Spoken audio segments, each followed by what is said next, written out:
Greetings and welcome to Sketchy Gaming, a show that is so unscripted I did not plan an intro. This is mostly an impression series where I share my thoughts on a game, or at least what I can remember. And because I can't be bothered to make a script, or at least want to keep this pretty raw since I usually come off the cusp of a game, there'll probably be some footnotes in post, or some really bad voice edits. So if you can't tell by the name of this video, I just recently got done with Final Fantasy 15, and kind of wanted to talk about the parts of it that I really enjoyed. I guess the best place to start is, like, was the game good? Did I actually enjoy it? As someone who the last Final Fantasy game they played was 13, I can definitely say that this was actually a really good game. I had a lot of fun playing it. I kind of just wanted a nice RPG adventure, and I thought the story was, like, simple enough, and they didn't overbog it with a lot of cutscenes. The battle system I thought was okay. They were definitely going with an active engine, which I really liked, but it was also super passive, where you had to, like, hold the buttons to do actions, and I never honestly felt that, especially in later parts of the games, unless I was prompted, I actually had to use guard. I bet you're wondering, like, is this game going to be for me? You know, the game's been out for, like,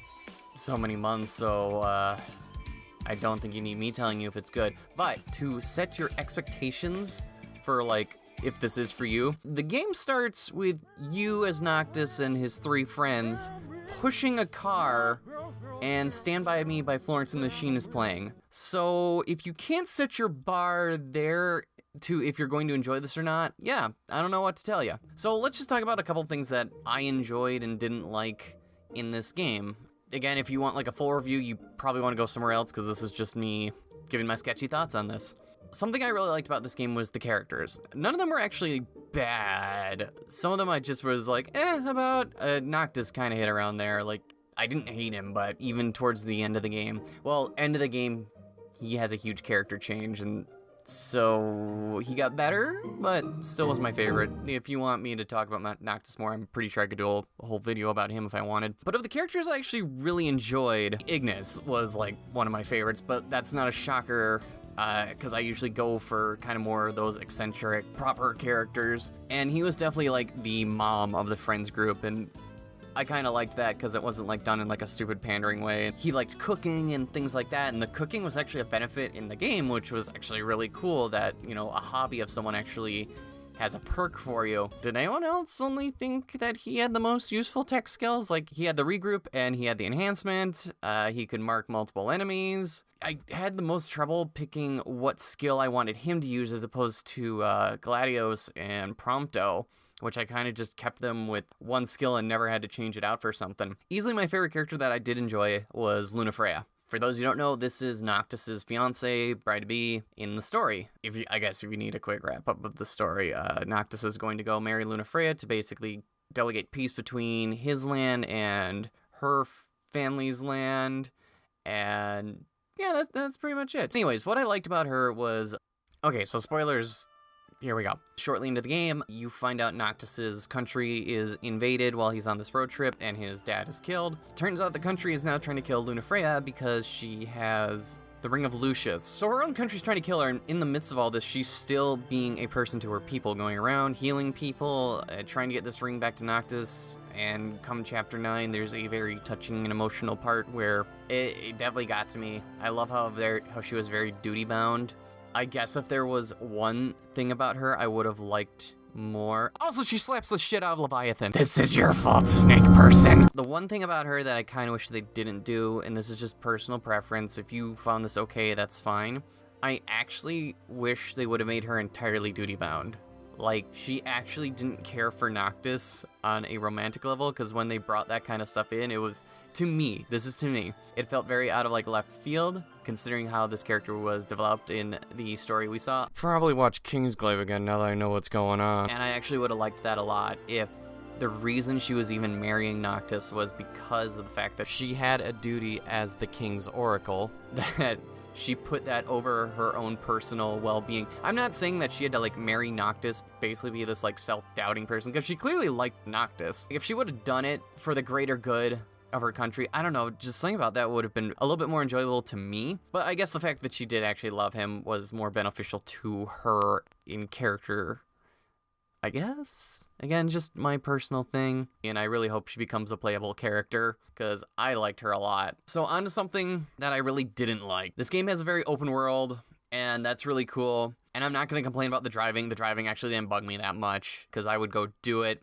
and I would go make a sandwich or get a soda, and I just had to be careful that Prompto didn't f***ing stop the car for photos, or because, like, it got late and he was scared. F***ing Prompto, we have the demon reflecting lights. You don't have to tell us to go to bed. But what I didn't like, and I think needed just a little work, I like that they added it, though, is the banter in the game. I feel banter is a good way for characters to develop outside of contextual story. Like when you're walking around in BioShock Infinite and Booker and Elizabeth are having a conversation with each other about things that she's looking at. It's a good way to develop the character and just get a little bit of piece of them. But in this game, the banter was really pointless. Not all of it, though. When you go to Altissia, there's a part where Prompto would be like, this place is really romantic at night, and then Gladios was just like, and you get to enjoy it with us, and Noctis is like, the three of us, and Ignis is like, you're so lucky. For every little bit of dialogue like that, where it's just the guys goofing around and kind of bond, you get, it's really nice here. Yeah. It's raining. Yeah. I'm cold. Yeah. Otherwise, things I kind of liked about this game, I mean, I could go into a lot of it. I actually like this was a nice bromance adventure.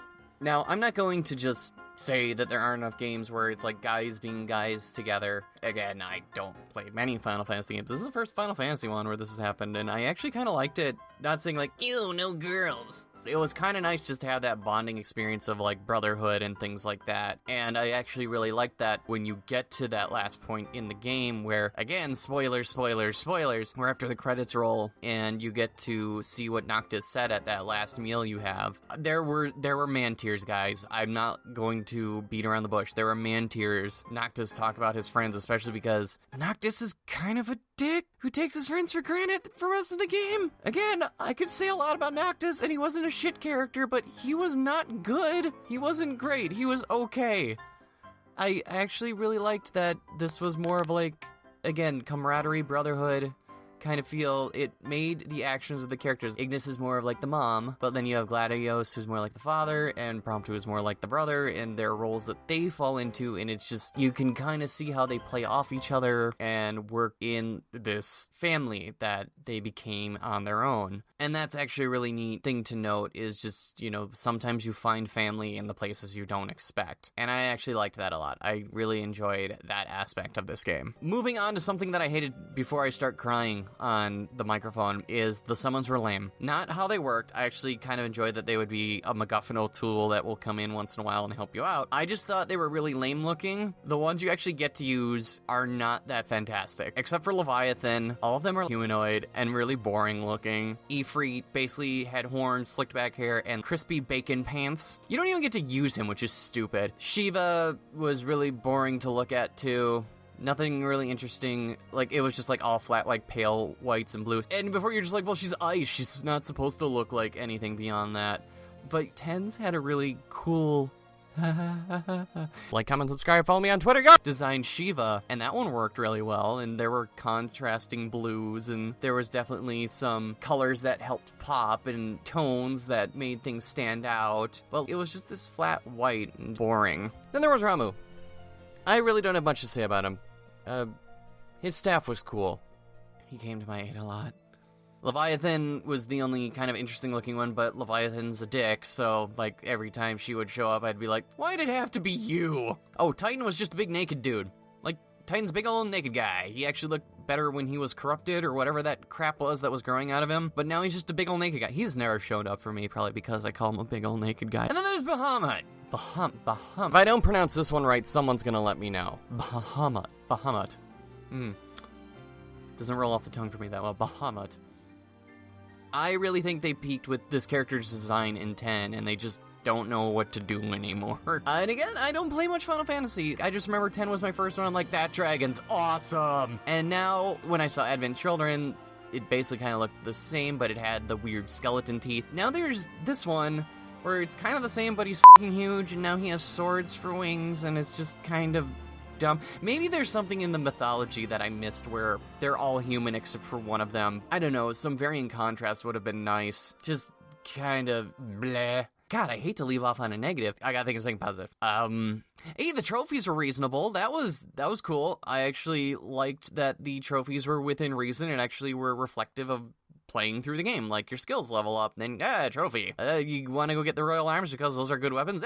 Trophy. I'm actually going for the platinum right now on this one. I think I'm, at the time of this recording, I think I'm 2 or 3 away. I actually have the platinum for this now. Adamantoise was way overhyped. Here's basically the 4 things that I recommend. Be around level 100, which is pretty easy if you do most of the dungeons. Make sure you have the Golden Tail Soup. Level up your Warp Strikes with Noctis. And make sure you stock up on Magitech boosters so you have infinite MP so you can Warp Strike the crap out of Adamantoise's eye. Anyways, back to the end of the video. And then there's the DLCs, which I have to think about. I don't know if I'm gonna play the DLCs. Probably gonna play Ignis's for sure, just because I really liked that character, but don't know about the others. But yeah, what'd you guys think of the game? Did you like it? Did you hate it? Did you like this video? Do you hate me talking about this? Do you hate my voice? I sometimes do, but let me know in the comments. I would actually love to hear from you. Hey, is there a game that you also want me to talk about as well? I know I just finished Breath of the Wild a little while ago. Maybe I'll do something with that. Until then, thank you for tuning in, and hopefully I'll see you next time.